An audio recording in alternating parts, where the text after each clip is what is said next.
Press நண்பர்களுக்கு முக்கியமாக என்னுடைய மாலை வணக்கத்தை தெரிவிச்சுக்கிறேன். திருப்பாச்சின்ற ஒரு படத்திற்கு நான் இசையமைப்பு செஞ்சிட்டு இருக்கும்போது எனக்கு தயாரிப்பாளர் கணேஷ் அவர்களும் செந்தில் அவர்களும் நட்பு கிடைச்சது. அப்ப சொன்னாரு, நாங்க படம் பண்ணா நீங்க மியூசிக் பண்ணணும்னு சொல்லிட்டு இருந்தாரு.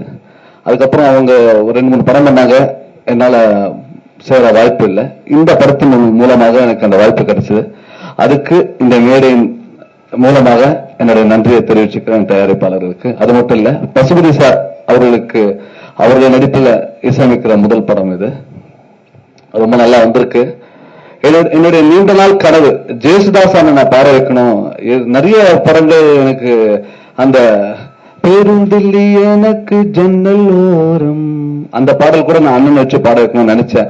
பட் அந்த வாய்ப்பு எனக்கு கிடைக்கல. காரணம் என்னன்னா, அண்ணன் ஜேசன் வந்து அமெரிக்கால இருந்தார் அந்த சமயத்துல.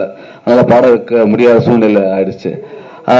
இந்த படத்துல வந்து நீண்ட தூரம் போகும் பாதை ஊரை சேருமோ, கண்ணில் கண்ட காட்சியாவும் உண்மையாகுமோ ஒரு பாடல். என் வாழ்நாள மறக்க முடியாத ஒரு பாடலா அமையும் நினைக்கிறேன். இது ஜேசன் வந்து எனக்காக பாடி கொடுக்கும்போது ரொம்ப மெய் மறந்துட்டேன்.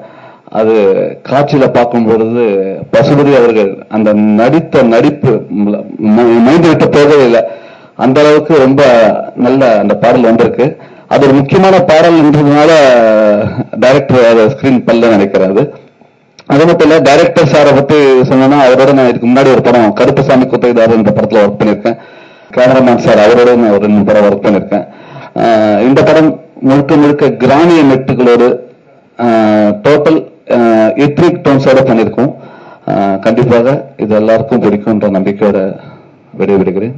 நன்றி, வணக்கம். ஃபர்ஸ்ட் தேங்க்ஸ் சொல்லணும்னா ப்ரொடியூசர் செந்தில் சாருக்கும் கணேஷ் சாருக்கும் தேங்க்ஸ் சொல்கிறேன். அதுக்கப்புறம் மூர்த்திக்கு.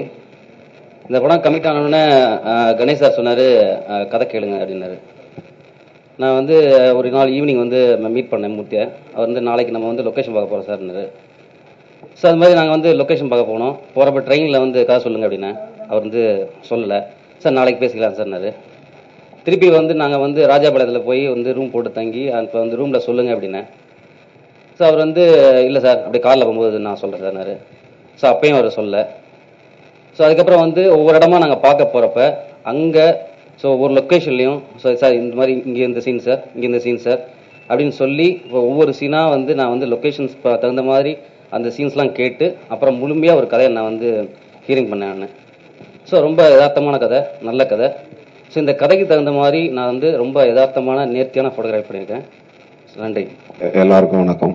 பத்திரிகை நண்பர்களுக்கும் தொலைக்காட்சி நண்பர்களுக்கும் என்னுடைய வெடிகுண்டு முருகேசன் குழுவுக்கும் நன்றி சொல்லிக்கிறேன். இந்த அப்ப ஏன்டா இது பண்ணின்னு கேட்டீங்கன்னா அதுக்கு அவர் தான் காரணம். அடம் பிடிச்சு என்ன பண்ண வச்சார்.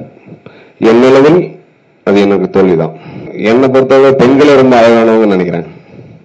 அல்ல ஸ்பெசிபிக்கா யாரும் சொல்றதுக்கு ஒண்ணு இல்லை, எல்லாருமே அழகுதான். என் தாய் முதற்கொண்டு அப்படி பிரிச்சு பார்க்க முடியாது சார். அந்த கதையில ரெண்டுமே இம்பார்ட்டன்ட். அது தனியா காமெடி, தனியா ஆக்டிங் அப்படி ஒண்ணு கிடையாது. அது ஒரு கேரக்டர், அந்த கேரக்டருக்குள்ள எல்லாமும் இருக்கு. ஒரு ஹியூமரான ஒரு ஆளு, அப்படிதான் அந்த கேரக்டர். ஸோ இது ரெண்டுமே ஒன்னா தான் இருக்கு, தனித்தனியா இல்லை. நான் இப்ப கூட எல்லாரையும் கேட்டுக்கிற ஒரு வில்லன் கொடுங்க சார் தான் கேட்கிறேன். யாரும் கொடுக்க மாட்டேங்கிறாங்க, அவ்வளவுதான். இந்த படத்துல தான் சார் நான் ரொமான்ஸ் பண்ணிருக்கிறேன், வேற எந்த படத்துலயும் பண்ணி சார் நான் ஹீரோன்னு என்னைக்குமே சொன்னதில்லை சார். எனக்கு அந்த ரோல் பிடிச்சிருந்து, அந்த கதை சொன்ன விதம் பிடிச்சிருந்து, கதை எல்லாமே பிடிச்சிருந்து, அதனாலதான் நான் பண்ணனே தவிர நான் என்னைக்கு இந்த படம் கமிட் பண்ணதுக்கு அப்புறம் தான் ராமன் தேடி சரி மாதிரி ஒரு ரோல் பண்ணேன். ஸோ எனக்கு அது அப்படிலாம் கிடையாது. எனக்கு வந்து ரோல் பிடிச்சிருந்ததுன்னா அது எந்த ரோலா இருந்தாலும், தலை காட்டுற ரோலா இருந்தா கூட நான் பண்ற தயார். அதை நான் எப்பவுமே சொல்லிட்டு இருக்கேன், இப்போ அதை தான் சொல்றேன். சுத்தி அடிக்கிறீங்களா?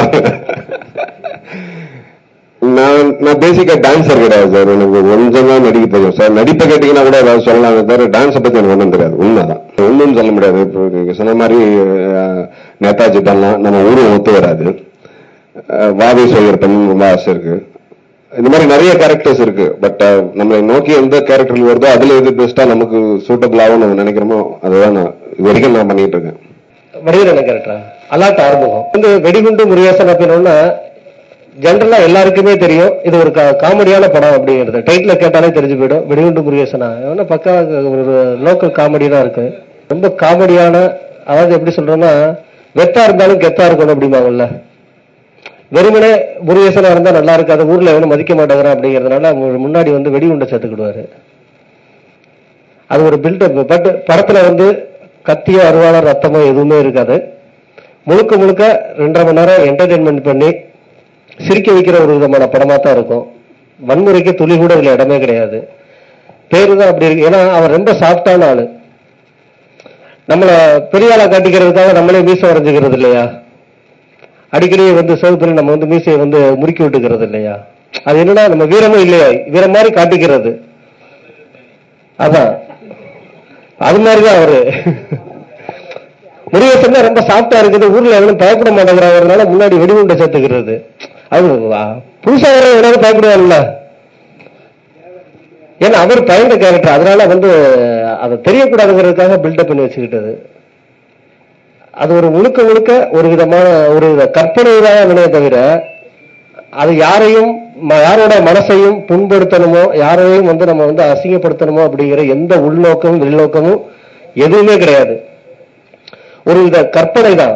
எத்தனையோ படங்கள்ல வந்து ஹீரோ வந்து ஒரு வெவ்வேறு இமேஜினேஷன்ல வந்துட்டு போவாங்க. அதே மாதிரி இது வந்து வர்றாங்க, அவ்வளவுதான். இது வந்து வன்முறை யாரையும் வந்து ஆபாசம் துளி கூட வந்து அது 100% வந்து சொல்லலாம். படம் முடிஞ்சு காப்பி எடுத்து நம்ம பார்க்கும்போது அந்த அதாவது அவ்வளவு கஷ்டமே எதுக்கு அப்படின்னு வந்து யோசிக்கிறப்ப ஓகே இந்த மாதிரி ஒரு ப்ராஜெக்ட் நல்லா வரணும் அப்படிங்கிறதுக்காக தான் இவ்வளவு தூரம் கஷ்டம் கொடுத்திருக்காரு கடவுள் அப்படின்னு எனக்கு நானே நான் நினைச்சுக்கிட்டது. அப்படின்னு ஜென்ரலா இந்த படத்தை பொறுத்த மட்டும் நான் வந்து எல்லாருக்கும் ஒரு கனவு இருக்கும், என்ன மாதிரி படம் பண்ணணும் அப்படின்னு. ஒரு ஹாலிவுட் இந்த மாதிரியான ஒரு படம் பண்ணணும் அப்படின்னு எல்லா டைரக்டருக்குமே ஒரு ஆசை இருக்கும், கனவு இருக்கும். எனக்கும் அது மாதிரி எத்தனையோ படங்கள் கனவு இருக்கு. ஆனா கமர்ஷியலா வந்து எனக்கு வந்து ஒரு கரகாட்டக்காரன் சின்ன தம்பி மாதிரி இந்த படம் வந்து ஓட வைக்கணும் அப்படிங்கறத வந்து நான் கதை யோசிச்ச உடனே எடுத்துக்கிட்ட முடிவு. அதை பேஸ் பண்ணி தான் கிட்டத்தட்ட ஸ்கிரீன் பிளே உள்ள பாத்தீங்கன்னா அது மாதிரி ரூட்ல தான் வந்து காமெடி சீனு சென்டிமெண்ட் இது எல்லாம் கலந்து, அதாவது நம்ம படம் பார்க்கறவங்களுக்கு ரொம்ப நெருக்கமா பக்கத்துல இருக்கிற மாதிரியான ஒரு உணர்வை வந்து இந்த படம் வந்து கண்டிப்பா கொடுக்கும். அதுக்கு முக்கியமா என்னன்னா கரகாட்டக்காரன் ஓடும்போது நிறைய பேர் சொல்லுவாங்க எதிராக ஓடுது. ஏன்னா எங்க வீடு வந்து சினிமா தியேட்டருக்கு எதிர்த்த வீடு. சோ ஓடுற படங்களையும் நான் பார்த்திருக்கேன், ஓடாத படங்களையும் பார்த்திருக்கேன். நான் ஒவ்வொரு நாள் வந்து ராத்திரி 9 மணிக்கு பார்த்தோம்னா 10:15 ஷோக்கு வந்து 8 மணிக்கு வண்டி கட்டிட்டு வந்து வெயிட் பண்ணி உட்கார்ந்துருப்பாங்க கரகாட்டக்காரன் படத்துக்கு.